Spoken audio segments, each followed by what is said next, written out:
Have you tried Instagram stories? I am a big fan, and I think the stories are one of the more interesting parts of Instagram.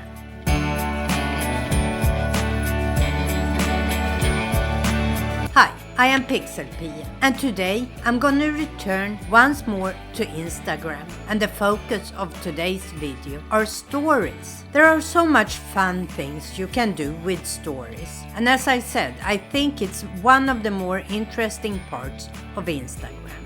But since there are so many things you can do, I decided to divide this into two videos. Today we will talk about stories from a viewer perspective.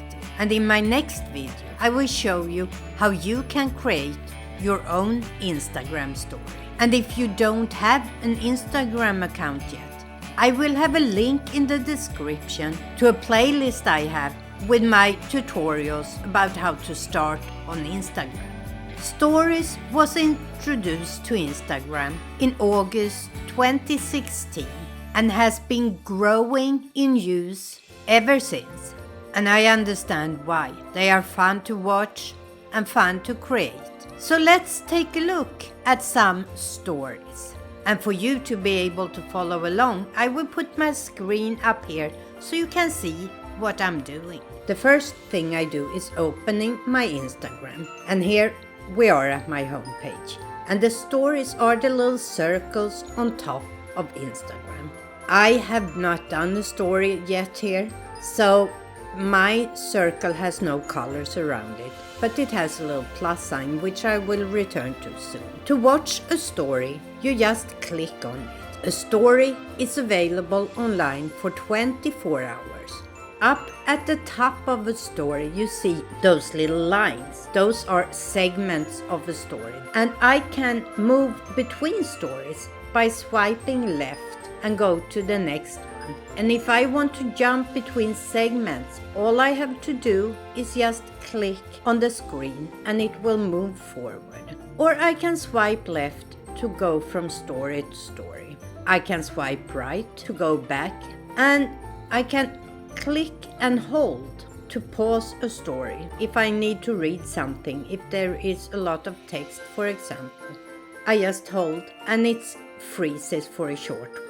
Another thing with stories is at the bottom here you can say send a message. So I can write something there and hit send, and that message will end up at the person who did the story. Here you see she has used a picture with graphics on it. If I find a story I really like, I can click that little arrow at the bottom and I can DM, direct message, to one of my friends here on Instagram. Swipe up. If I do that, it takes me to another place on internet. In this case, it took me to YouTube. And this is only available if you have 10,000 subscribers or more. Stories can be in segments. If a segment is a photo or graphics, it will be shown for 7 seconds. If it is a video clip, it will show for 15 seconds. And you can have many segments in your story. So now we know how to watch a story or two. But the real fun will start with creating them ourselves. And that will be the focus of my next video, which also will be the last video of 2020. So if you want to make sure that you don't miss it, hit that little subscribe button and the bell underneath so you get notified when I upload. And remember, never stop learning.